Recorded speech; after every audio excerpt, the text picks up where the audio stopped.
প্রিয় সিলেটবাসী, সাংবাদিক বন্ধুগণ, নামাজের সময় আসন্ন, এই জন্য সংক্ষেপে কয়েকটি কথা বলে আমি সম্মানিত সভাপতির জন্য সময় ছেড়ে দিতে চাই। আপনারা সিলেটের মানুষ, মুক্তিযুদ্ধে জেনারেল উসমানী মুক্তিযোদ্ধাদের নেতৃত্ব দিয়েছিলেন। সেই সিলেটের কিছু ন্যায্য দাবি যুগ যুগ ধরে ঝুলে আছে, বাস্তবায়ন হচ্ছে না। একটা প্রবাসী বহুল এলাকা হিসাবে নামে মাত্র একটা আন্তর্জাতিক বিমানবন্দর আছে, এখনো তা পূর্ণাঙ্গতা পায়নি। আজকের এই সমাবেশ থেকে দাবি করছি, অবিলম্বে সিলেট এমএজি উসমানী বিমানবন্দরকে আন্তর্জাতিক বিমানবন্দরে পরিণত করুন। আজকে এখানে দাঁড়িয়ে রাশেদ প্রধান বলে গেলেন ঢাকা থেকে ভালোই রওনা করেছিলেন, কিন্তু আস্তে আস্তে অসুস্থ হয়ে গেছেন। কারণ সিলেটের রাস্তা, এই রাস্তাটা দীর্ঘদিন ধরে নাড়াচাড়া হচ্ছে, কিন্তু তার কুল কিনারা হচ্ছে না। আমরা মহান জাতীয় সংসদে বলেছি, সমুদ্রের ঢেউ উপলব্ধি করার জন্য বঙ্গোপসাগরে যাওয়ার দরকার নাই, ঢাকা থেকে সিলেট আসলেই তা বোঝা যাবে। আমরা চাই অবিলম্বে 6 লাইনের এই রাস্তা সম্পন্ন করে জনগণকে স্বস্তি দেওয়া হোক। সম্মানিত এলাকাবাসী, দীর্ঘদিনের দাবি ছিল এখানে ইঞ্জিনিয়ারিং ইউনিভার্সিটি হবে। কলেজটি কুড়িয়ে কুড়িয়ে চলছে কেন? এইটাকে ইউনিভার্সিটিতে রূপান্তরিত করে প্রাণ দেওয়া হোক। মেডিকেল বিশ্ববিদ্যালয় নামে মাত্র একটা ঘর আর একজন ভিসি, এর বাইরে তেমন কার্যক্রম পরিলক্ষিত হচ্ছে না। অবিলম্বে এটাকে পূর্ণাঙ্গতায় রূপ দেওয়া হোক। আর অনেক দাবি সিলেটবাসীর আছে, তবে আমরা জানি না কার কাছে এই দাবি পেশ করছি। আদৌ তারা এই দাবি বাস্তবায়ন করবে কিনা আমরা তা জানি না। যেহেতু তারা সরকারে আছেন, এই জন্য দাবি পেশ করে গেলাম।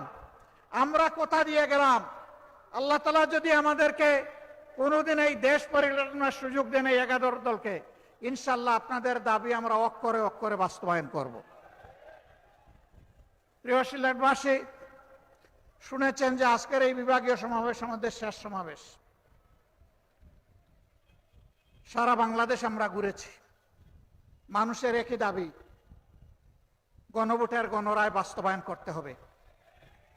আপনারা উভয়ে ভোট চেয়েছেন, সরকারি দল ভোট চেয়েছেন, বিরোধী দল ভোট চেয়েছেন, আমাদেরকে হা ভোট দিতে বলেছেন, আমরা হা ভোট বিজয়ী করে দিয়েছি। এখন আমাদের হা ভোটের বাস্তবায়ন দেখতে চাই।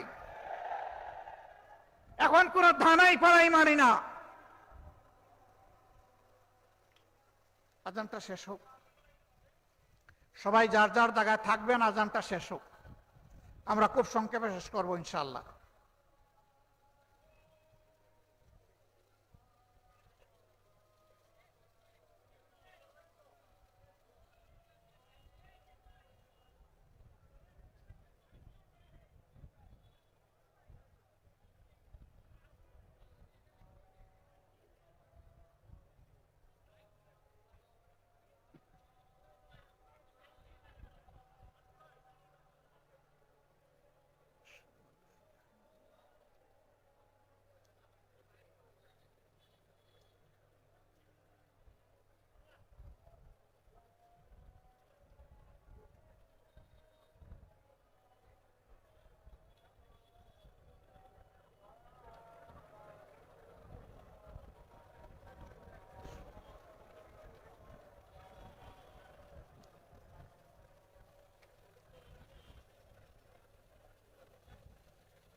সম্মানিত বন্ধুগণ, আমাদের কথা সাফ। জনগণ পরিবর্তনের জন্য, সংস্কারের জন্য গণভোটে হা বলেছে। 70% মানুষ হা বলেছে। গণভোটকে আমরা অপমান করতে দেব না।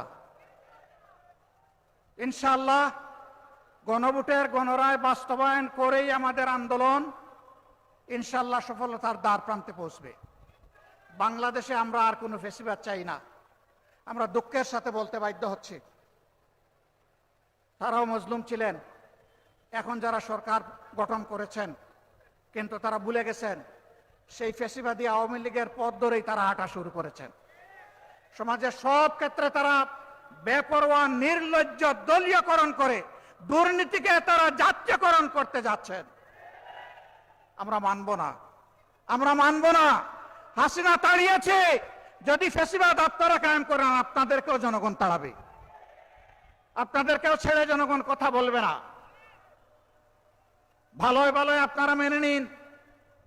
যদি না মানেন তাহলে ইনশাআল্লাহ তাআলা লাজিম এই দেশের মানুষ জীবন দিয়ে পঙ্গুত্ব বরণ করে গুলি খেয়ে শিখে নিয়েছে মুক্তির পথে কিভাবে হাঁটতে হয়।